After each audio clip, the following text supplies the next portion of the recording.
Okay, guys. So organizational question. We're doing our monthly Marketing Mondays. You guys are welcome to join. Just today, you're welcome to join every month. So what we do here, we just gather marketeers. Sometimes it's a bit more focused on the brand, sometimes on the agency, sometimes it's a mix. This time it's a little bit more agency focused, but honestly, I always have a hard time to find where is the boundary, because we all do the same thing. We all have a common goal, right? On the agency side, the brand side. So you're very welcome to come every time. How to know the dates? Join the group. So the thing you need to do now is join the group. And 1, 2, 3, 4, 5, 6, 7. Till I count that number of new signups, I wouldn't start the event. Yeah.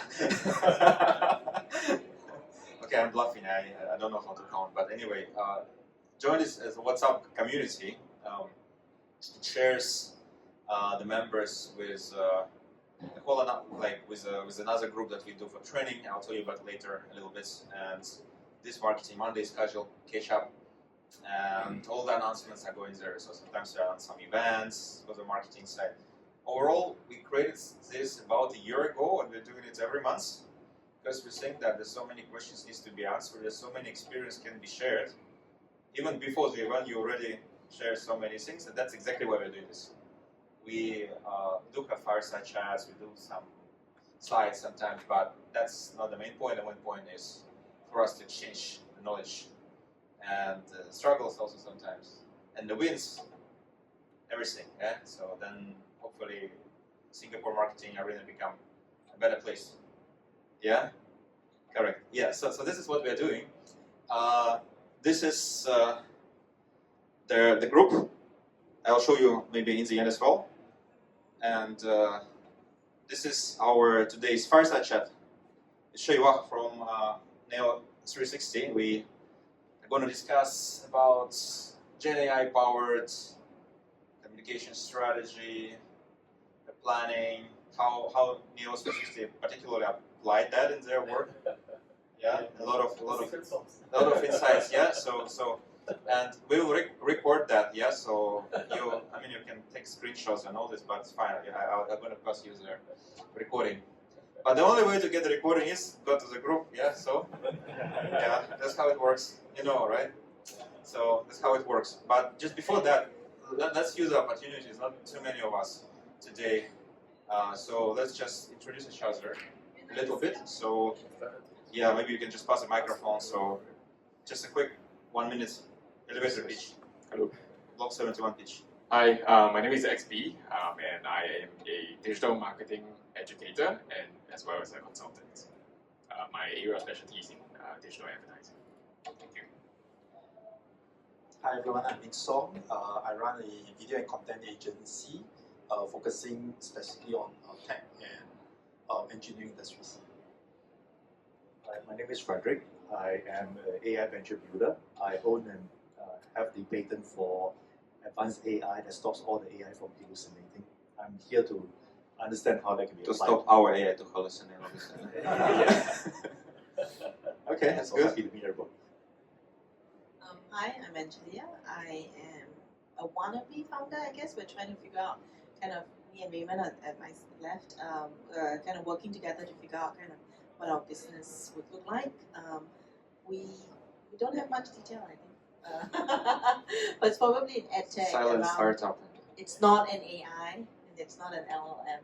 That's as much as I think we're at. Oh well, by telling these details, you're already falling into 5 remaining % of the companies. Yeah, that's good. If it's not AI, not LLM, then that become even more interesting. What is that then? Hi, so So you're gonna tell us now. no, I'm just gonna say I write the code. That's it. Oh, that's good. I also like, yeah, Hi, hello, I'm very famous YouTube influencer. no, not me. Ricky here from iSkill Marketing. Yeah, so we are doing performance agency in Singapore and Malaysia. Hi, I'm Riddhi. I'm founder of 91 Ninjas. We are a B2B SaaS focused marketing firm, and we are working with B2B SaaS businesses across US, UK, Southeast Asia, and Dubai and India. truly global marketing agency here in Singapore, from the heart of Asia. Hi, I'm Pranjal. I basically head the performance marketing function at 91 Ninjas. So all thing ads, I handle it for our clients. Okay, my name is Alex. I'm from a company called Somin. Oh yeah, in the corner there. Somin. We are software for marketers. We envision to empower marketers to be better marketers, to do less manual work, and to spend time on what really matters. Because there's a lot of things to spend time on instead of just browsing content or optimizing ads. So we're building software for this, and we are encouraged and empowered by like a big problem that exists in the world. We see it's about 20 billion every year spent on inefficient ads. Yeah, so there are some companies benefiting from this. Those that place the ads, everyone else is suffering, and we want to make it better. And we are technical geeks who created this tech to trying to marry it with the marketing community to empower marketers to do a better job and feel happier overall, to be really satisfied with what they do day-to-day rational work and create really nice new campaigns. And this is Shei Wah. He's from agency called NEO360. And I think maybe you can just tell us more what you do. It's so small. We can just go around and so my name is Shei Wah. So I founded NEO360 about 10 years ago, 2014 to be specific. A little bit like what IceCube is doing, performance marketing. I think maybe a little bit more background. My background is in engineering. I'm a mechanical engineer by training. So I came into this business purely, based on the fact that I've been working in startups, SMEs, MNCs as a marketing and salesperson. And it was kind of like a natural progression for me to, when you hit certain middle age group. I founded, I'm not a lady, so you guys can know my age. I founded the company when I was about to turn 40, about 40. So I'm about 51 this year, so it's been 10 years. So it's when you hit midlife, and you get a little bit tired of corporate, and then you open a marketing agency. And then especially if you work with some individuals, and then you realize that okay, maybe you could do a better job, and then you decided to come out and do this. So NEO360 is basically kind of like a full service agency, right? But focusing very much on performance as well. I think we have quite a number of performance marketers here. So again, without it's a privilege and an honor to have been invited. But honestly, if I can be honest with you, we're really at the nascent stage of really experimenting with what AI is capable of doing. Every one of us are just really scratching the surface and trying to put some structure and put some kind of balance, and also really get our feet wet, get our entire body wet, really trying to soak in to understand, potentially what's out there. And along the way we make mistakes. We also trying to find time to better understand what these tools are able to do without disrupting what we're so comfortable with using. Basically our basic other tools. So that's quite a bit of a trade-off. So today I would say that it's really more of a kind of like an exchange. I'll share with you whatever I can in terms of what we have used, what we are using, and also potentially I'd love to also hear from you guys as well. Yeah. So I'm confused. So you are creative agency, media agency, performance agencies. Okay. How do you classify yourself?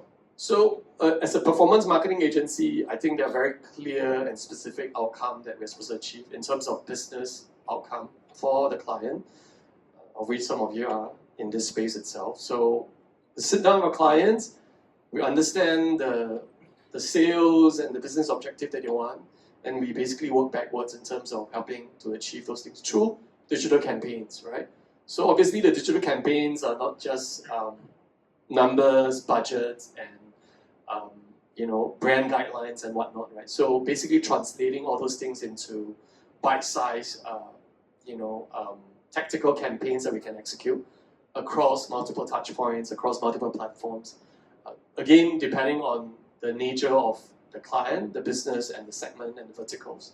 So my understanding of the history of this industry is that we had agencies first, then agencies decided that they have directions.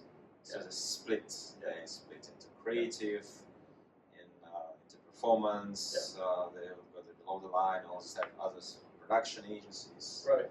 whatever, right? Right. But you know, I recently noticed that your partner Henry, he started giving these courses on communications planning, Right.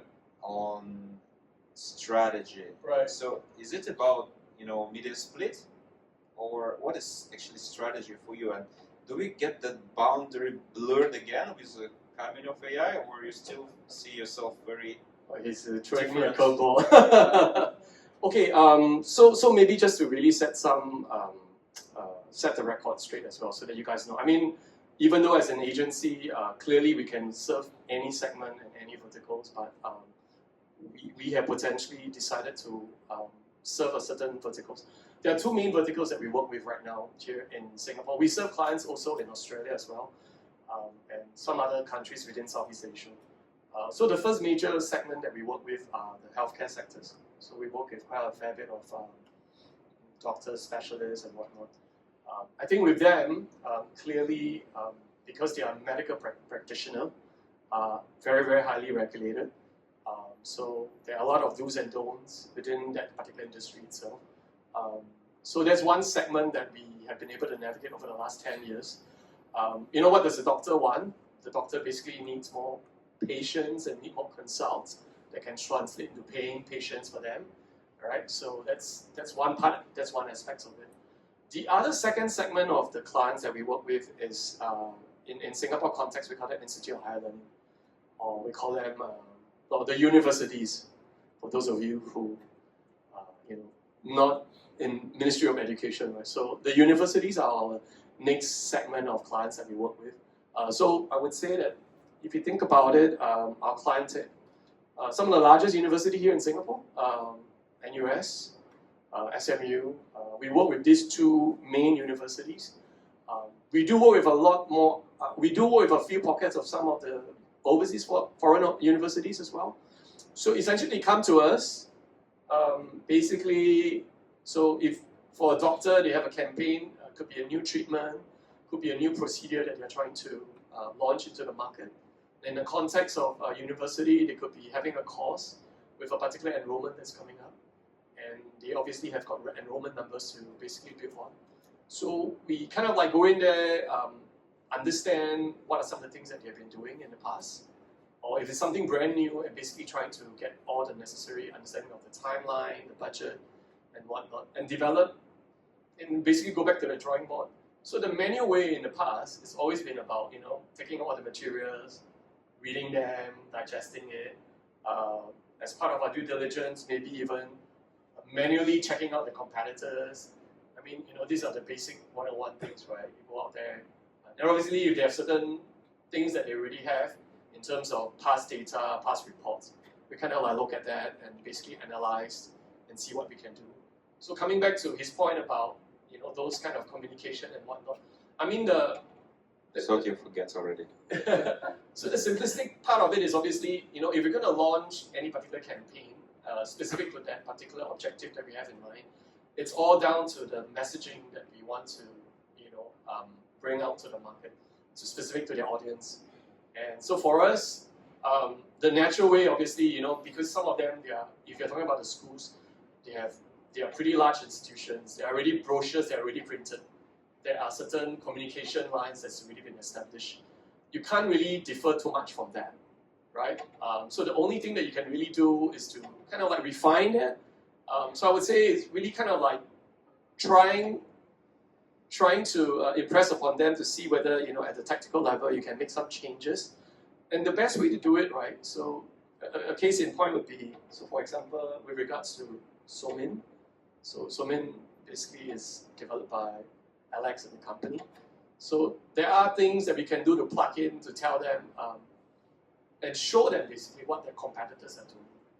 And kind of like show them the difference and show them basically what has been working well through this tool itself. So obviously, in the past, you have to manually go out there, manually go through, manually assemble, manually digest, and come up with your own analysis, and manually bring out the reporting itself.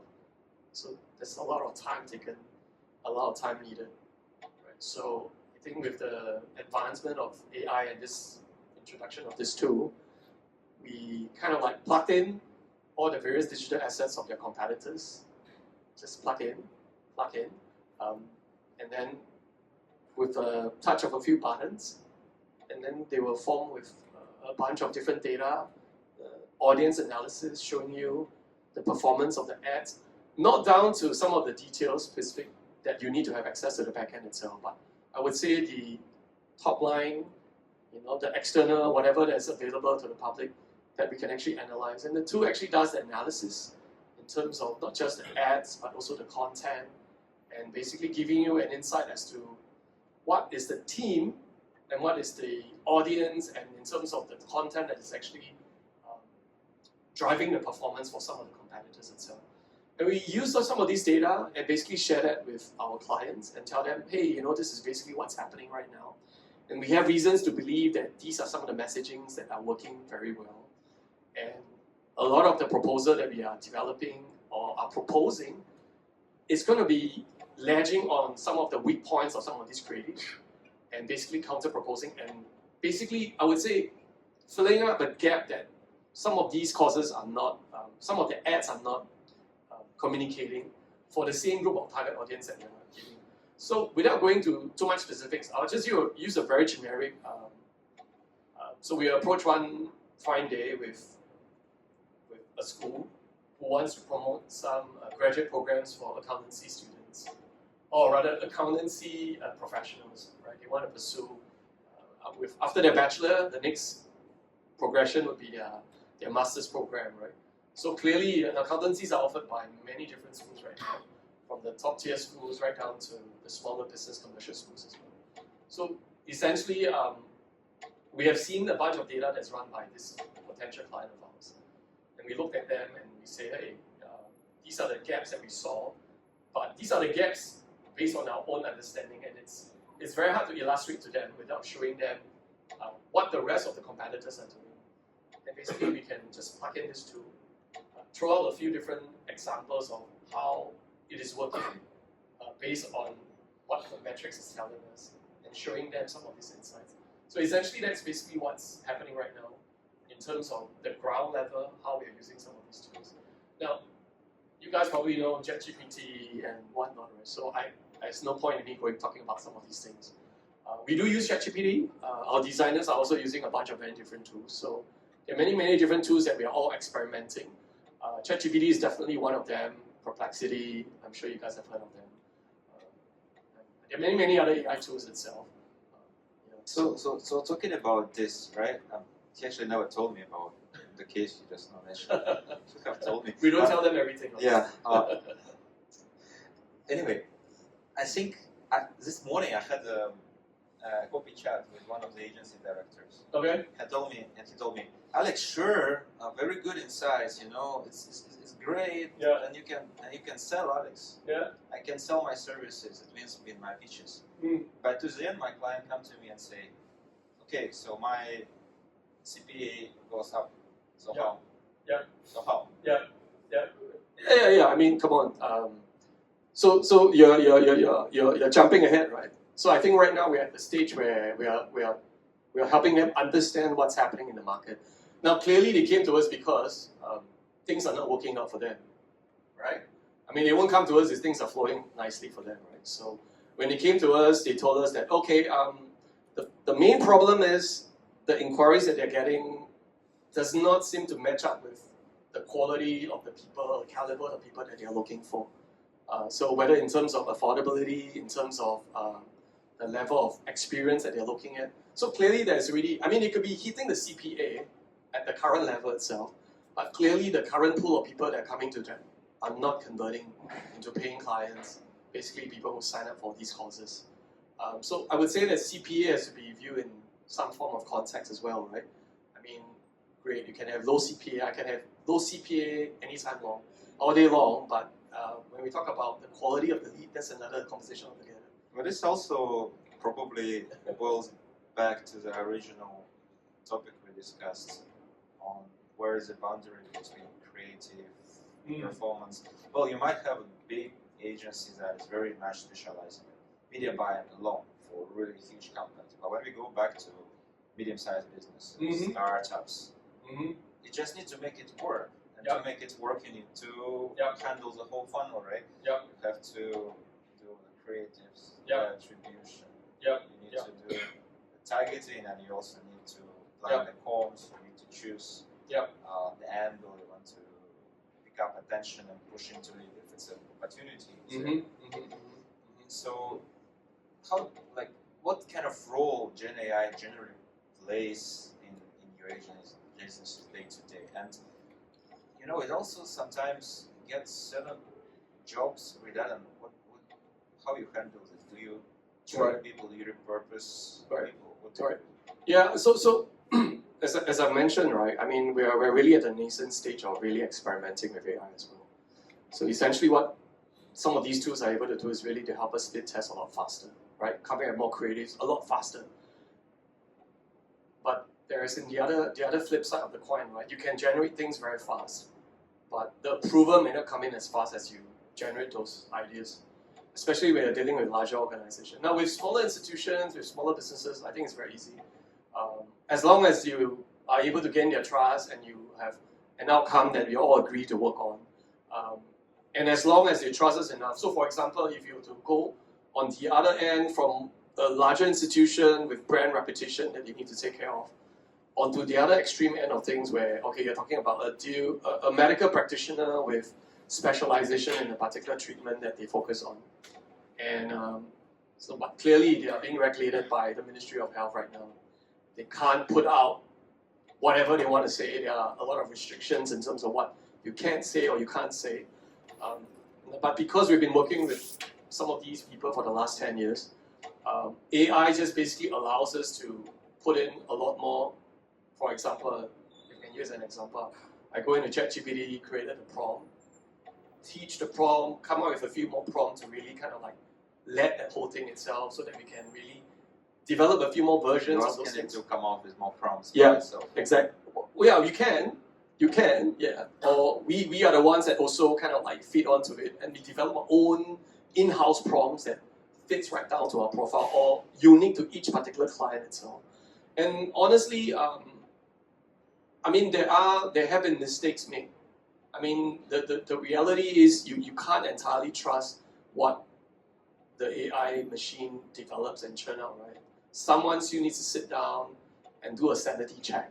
I mean, the speed is there, but someone sitting down and analyzing and making sure that there's no violation and you're not putting in any prohibitive words or selling ideas that are not factual, not scientific. I mean, this is essentially some of the boundaries that we work within. So AI, yes, does speed things up, but I don't think we hit a stage where you can completely trust it 100% and just press a button and then let it go. I think there's still some level of checks, but we can turn around things a lot faster. It just means that probably we can work with more clients while they take time to approve a particular ad or a particular creative. We can go out there and serve another new client, develop another new creative. And then while the wait is over, they have made the decision. Similarly, we could have actually done. So basically, a lot of things can be done concurrently itself. I mean, I don't want to say the process is seamless and flawless and it's been, a walk in the park. Clearly, it's not, right? I mean, everyone is adjusting because every day there's a new tool coming up. And every day there's some new promises of what the AI can do, right? I mean, that's fact, right? But to test it, to take time, to really put it through and let it run, takes time on our end itself. So we are also very, very selective about who we want to partner with. So if I can sell a little bit of a Somin, the truth is we embrace Somin also mainly because they are IMDA approved. It's one of those solutions that's been approved, and there's some level of funding that is involved. So for us, experimenting with it is not painful because the cost part of it is really taken care of. So now you just really got to walk the distance by really testing it out. And we do have a lot of clients that would benefit from such level of analysis and that level depth of so-called know-how that potentially would have taken us weeks, if not months, to craft out, to prepare and make it look so pretty. So it's actually very pretty. They're able to do a lot of very pretty things, and and you can literally either screenshot or export it. It's beautiful. Yeah. So probably the last thing I wanted to ask you about, which I just learned recently as well. Neos, they're teaching other marketers. Mm. They are counterintuitively giving out their templates, experiences of how using Gen AI to other agencies and marketers. Right. And there are just like very few people doing so. Yeah. Why? How? How do you do it?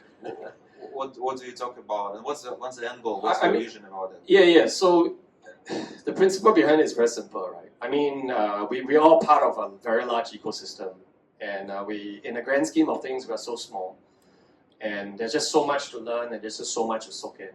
And clearly, just based on our own effort alone, it's only going to get us this far. And when we can actually openly share whatever we have learned with some of our fellow agencies, whether if we call them competitors or not, it doesn't matter, because in exchange, we hope to be able to learn something from them as well. And honestly, right now, as I've mentioned right from the beginning, AI is just, we are probably at the very early stage of what AI can do. And I mean, if you got, and I didn't mention this earlier, right? I have a partner who's been with me for the last 10 years as well. I'm engineering trained, I'm mechanical engineering. He's a computer science. He's got a master program, and he's a lot more smarter than me. And clearly, he's dabbling into all these AI things that a lot more intensively than I am. And I think that's part of the learning process for us, where we can, do that value exchange with other agencies and be able to, as a result of that, learn from other people.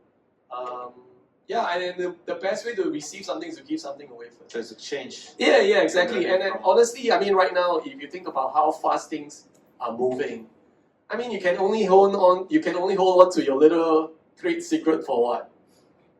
5 months, 6 months, a few quarters, and then after that, someone's going to catch up, and someone needs to be able to evolve and start iterating to the next stage of things. I mean, for me, at the end of the day, as an agency, yes, AI is great, AI is fantastic, and it has a bright future. But what matters to us is really the relationship with our clients, right? I mean, we build very strong relationship with our clients, and we grow and let them know that we are growing with them. I think that's part of the value proposition that we bring, the relationship we bring with our clients. I mean, all these AI things come and go, and all these tools come and go. I mean, at the end of the day, they don't want to know the results. Accountability-wise, communication-wise, in terms of getting updates and just being transparent about what's going on. If we can bring about results improvement, 1% a month, or over the years. And just so you know, right, we don't run a lot of very short-term campaigns, right? The campaigns that we run are like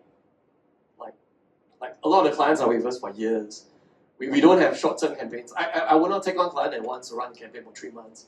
I got no time for that. 3 months is probably for us to learn something. 6 months is probably for us to play around a little bit more. But if you're not really have a relationship with me for a year, it's very, very hard to do anything meaningful. I mean, things are moving on so fast. They have lots of clients. No. Yeah, and honestly, we don't really have that many number of clients, and which is the reason why we can have the luxury of really building relationships. Still smaller than Groupam. Yeah. So we are small. I mean, there are about less than 30 of us here. So we work with maybe a couple of dozens of clients, and they've been with us for many, many years. It helps that, the longer you work with them, the more you get to know about their business. The easier the marketing becomes. And when I say easier, I don't mean you don't have to do anything. As in, you understand it a lot faster. And whenever they need to do something new, the lead time for you to appreciate and launch something new for them is shortened. And that's not something that AI can replace. At least not now. In my opinion, I could be wrong. Maybe some of you are doing a fantastic job, but That's how exactly my morning agency talk has finished. We all agreed that nothing can replace a relationship. yeah. I think that's human touch. Yeah. Not going to be replaced by just before this event we were discussing about deploying AI-based cold calling that sounds almost like a human, and we were discussing whether it's a scam or it's something cool innovation that we can apply. Probably it even doesn't hallucinate almost. So yeah, I think it's very important for humans to play their role, but it's also, as I say, quite important for humans not to be busy with the robotic tasks. Yeah. So Shei Wah, thanks so much. Maybe you stay here and we will be answering questions later. I just wanted to introduce a few new cool stuff that my engineering team asked me to show today. It will take you 10 minutes and then we discuss the rest of the things for today. So the idea is very simple. Actually, we met with Sam Altman, the CEO of OpenAI, about saying more than a year ago. He was in Singapore. I'm not sure how many of you have been at his talk.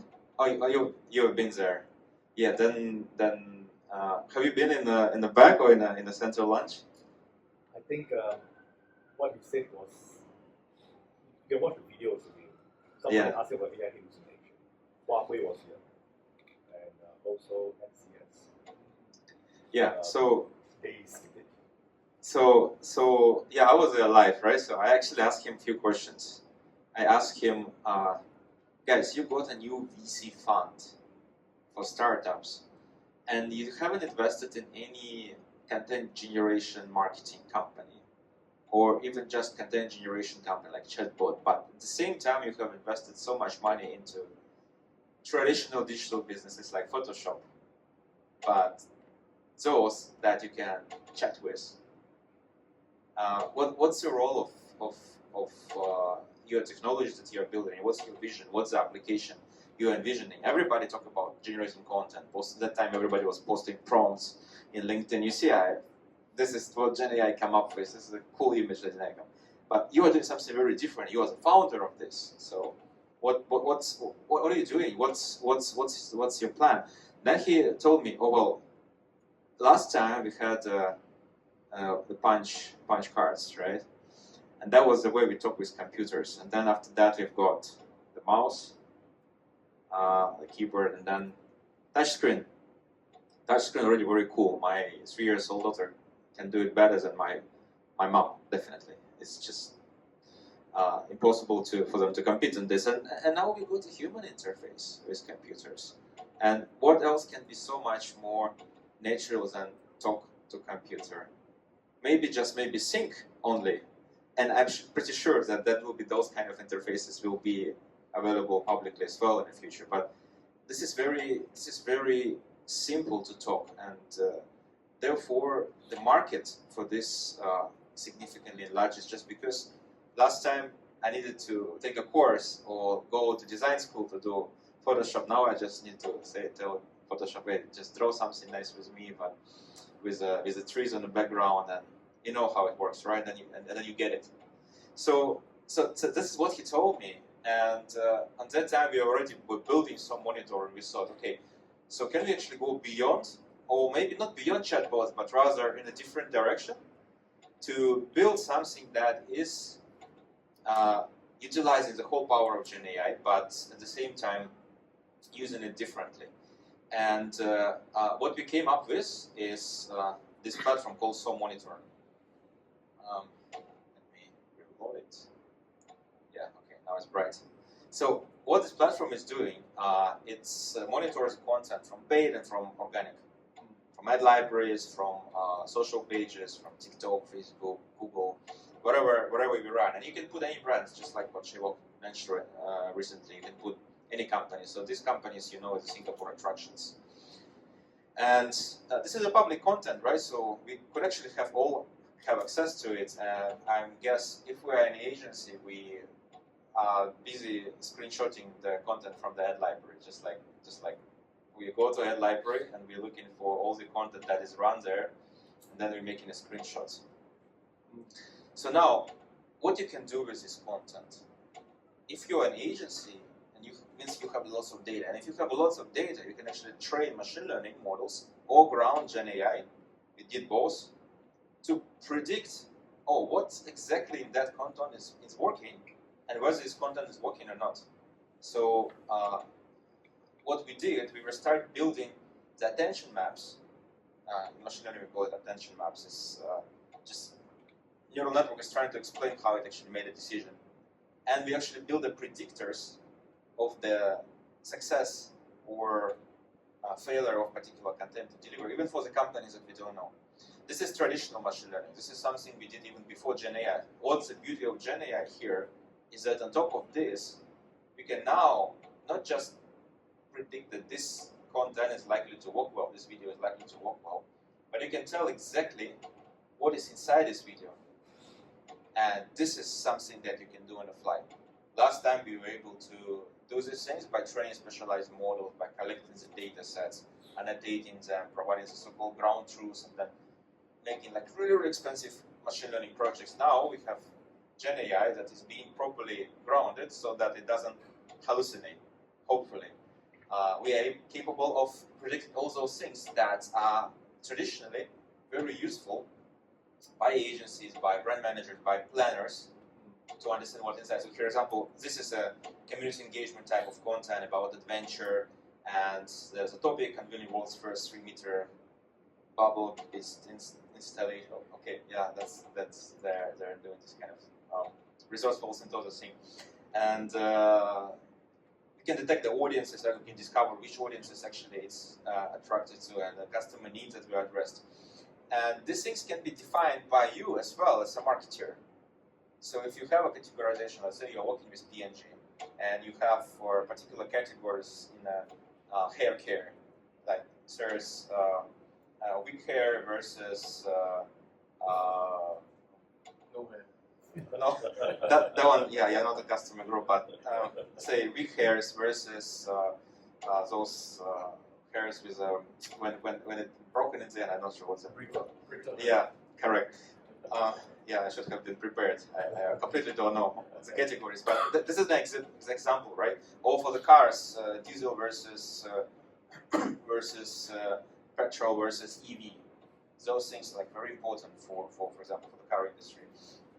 Then you can detect those things on the fly, and you can do more with this. You can start diving into the data, or you can use it for your performance data to correlate what works with the corresponding concept. So, for example, here we can see that in this travel universe, there is families on the 4th place. There were 105 content pieces devoted to the families. So we can actually go inside and say, okay, I'm interested in all audience of family. Show me all the family-related content there. And then you'll see what that content is. And then you can say, okay, I only want to look at those likely to be highly clickable content. And you can look at that as well, because you can sort it. And then you can go further, and you can try to understand, okay, so if this is the best performing family content, what kind of customer needs they address? And then maybe it will be customer need of security or adventure. Okay, so let's look at customer needs of adventure, for example. Then you will dive deep first, and then you will see, okay, so actually for this customer needs only 3 out of 5 are competing. Mandai, resourceful synthesis, guidance by the way. Sure, so what I can do with this already, let's say I'm a creative agency, I can already use this categorization to do my communications planning. I can dive deep into content and do much smarter decision making. I can put it in my reports. What we recently released is really pretty cool. I didn't know that it's possible before we really released that. So we actually released the key pillars of comms report that we'll be usually playing with. So for example, now I'm looking at adventure content related to families, and I want to look at what are the tensions in the industry with relation to this particular content. And then you can see, okay, so there was a tension of reconnecting through family bonding, nature-inspired family adventures, exclusive experiences and attractions, and reviving family fun. And you can see that here, Resourceful Sentosa occupying the first and the third, while Mandai is really big on second and the fourth, and the rest of the brands are kind of not pushing to any of the stanches at all. But at least if you look at Resourceful Sentosa versus Mandai, there could be, for example, an opportunity for Mandai to go into family bonding, because you can talk about that when it comes to the nature parks as well. In fact, they're trying to do that in their offline advertisements. They invited lots of families into the bird park to have fun. Bird park is just like a long, long trail where you're spending time with your family pretty much. I bring my kids there as well.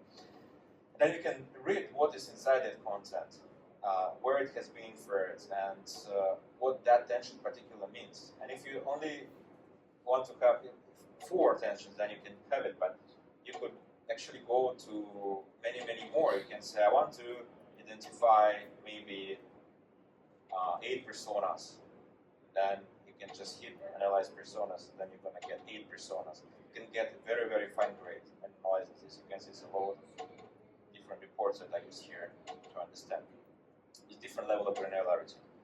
Once you found it, once you pass it, for example, to your production team to really create a content targeting in particular directions, or once you use this and the analytics here to feed into, let's say, ChatGPT, together with some information about the company to come up with good SEO copies, to come up with copies for your ads, you can further become a proactive agency. So here is the bell. You actually can say, okay, now I want to know every time any company will be, for example, talking to the audiences of families, right? For example, this is something that I'm really interested in, right? So, or families with children. So every time there will be customer need of adventure, and they will be talking about families with children. Please, from these brands, please notify me an email. So every time, let's say, Mandai follows that advice and they decided to talk about family bonding, if, say, Sentosa is a user of this platform, they'll receive an email notification saying, hey, Mandai is pushing for your audience. You better do something, which you can bring and apply into your marketing. Or you can bring it to your client and say, guys, it's time to react. So we are by building these features, we are trying to make our users to be more proactive. We are trying them to actually make meaningful decisions. And from analysis of what's going on and share of voice, which is very common for media agency, all the way to the content, deep content analysis, which is very common to the creative folks or integrated 360 agencies.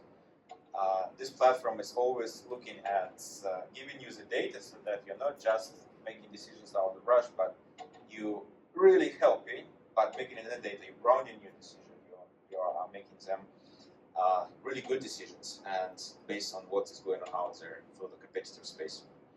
In the future, we will connect that to your ads managers as well, so it will be giving you way more details, not just about clickability of the competitors, but maybe what kind of ads work for you, what kind of things you want to push out there. Anything you can relate with? How did you use that? Yeah, so a lot of these things, I mean, especially for you to understand very deeply about the type of audience and the type of message or the type of even creative that works, cut short a lot of, I would say, the learning curve, right? So in the past, if you have to manually go out there and do these kind of things, I mean, sure, you know, you can be lazy and just slap a few creative and then just show it to your clients, right? But you know, you're just trying to game the system. You're just trying to run, right? If someone has really done the work, and all you need to do is just load in a few different criteria, and then look at some things itself, and then at least when we talk about for the accounts person giving a brief to the creative people or even a copywriter, this will really cut short the learning process for them, and just being able to help them understand very quickly what's been working, and then really, you know, like allow us to really zoom in on the brand message of the clients, and this really, help them understand. So I would say that this is very, very useful for brand new clients to us, but I would say that it's also sharing new insights for existing clients that we already have certain level of stereotypes. Because we work with this client for so long, and then we think we already know, but when we start to plug in some of their key competitors or even some of the upcoming, new kid on the block, then we start to learn new things as well. So to me, this is a tool that it is a white elephant if you don't use it. You can still run a campaign, but you may not be able to achieve the kind of results that you want. But I would say that at the end of the day, it's still really down to you really using it judiciously so that you can look for the feedback in terms of the results that you can get. And we have seen positive outcomes of it. I tell you, we have a few dozens of clients, right? We only got two copywriters. Right? We only got two copywriters. Okay. And they serve this entire pool of people. And how they are able to do it is mainly because of all these tools. We only have maybe about 4 creative. We don't have a very, very big team, right? We are really very, very lean. And honestly, it's really all thanks to the advancements or whatever there is right now. And basically getting people to adopt AI, because the fear is always in people that, am I going to be redundant? But the truth of the matter is, we're needing more and more people who can really understand this piece of the tool and knowing how to use it to their advantage and be able to share insights that typically it's not going to be really available for someone that is doing this. So I think there's a lot of value that can get out of it, provided you really spend time on it. So adoption, how do you drive adoption? How do you evangelize? Or just make it very intentional. Making sure everybody has to share something, has to review something, has to be contributing something from the AI tool itself. Forces everyone to be hands-on. So we all know it's going to come. And it's going to come in a more aggressive way. I don't know. Things are moving so fast, right? We're talking about nowadays we measure things by quarters, right? Or even shorter. Right? Every day there's some new things. But if we are prepared by getting our guys to be involved, they feel a sense of involvement, and they also feel that, hey, I'm also learning, because there's always an excuse, right? I'm too busy to learn new things, right? Well, these two copywriters, you still say that copywriting is your forte, is a competitive advantage of NEO. That's what I heard from you guys. Is it your? There are many brilliant copywriters out there, right? And that's true, right? So right now, at the end of the day, we want to make sure that we're able to churn out things that are very consistently of a certain level of quality. Copywriters are very creative people. No offense to any copywriters here, but they're also quite dramatic people. When you deal with another copywriter, those who have dealt with them, So I have 2 very stable ones that are able to churn out things at very good quality. Of course, they have a strong base, and then basically equipping them and exposing them to these tools makes their life a lot more easier, and they also are open to a lot more possibility. Right? You need someone who's open-minded to want to receive training and secure in themselves to not afraid to try new tools. Because there are people who choose not to. So we have many performance agencies here, right? So what is a call to action? Yeah, so call to action. Okay, so behind this QR code,